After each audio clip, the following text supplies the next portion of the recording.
આપણે સભામાં બેઠા હોય અને બીજું કોઈ ભાષણ કરતું હોય તો આપણને એવું થાય કે આના કરતા તો મારા વધારે નોલેજ છે, હું પણ સ્ટેજ ઉપર જાઉં અને બોલું, પણ આખી રાત ગોખી નાખ્યું હોય ને તો સ્ટેજ ઉપર જવાતું નથી, બોલાતું નથી, હાથ પગ ધ્રુજવા માંડે, તબકારા વધી જાય, લખવા થઈ ગયા એવું લાગે ને.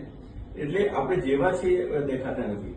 આવું ના થાય અને તમે પણ જોયા વગર 2-4 કલાક કોઈ પણ વિષય ઉપર ભાષણ કરો, કોઈ પણ સભામાં બેઠા હોય, ઓછીનું તમારું નામ બોલાય કે ભાઈ 2 શબ્દ કહેશે તો તમે ઉભા થઈને બોલવા માંડો, એવી ટ્રેનિંગ છે. મારું નામ રમેશભાઈ શાહ છે. સિદ્ધાર્થ સ્પીકર્સ એકેડેમીમાં તમે આવો અને તૈયાર થાઓ સ્પેશિયલી એન્કરિંગ અને ભાષણ કરવા માટે, સાથે પર્સનાલિટી ડેવલપમેન્ટ આવી જશે. આભાર.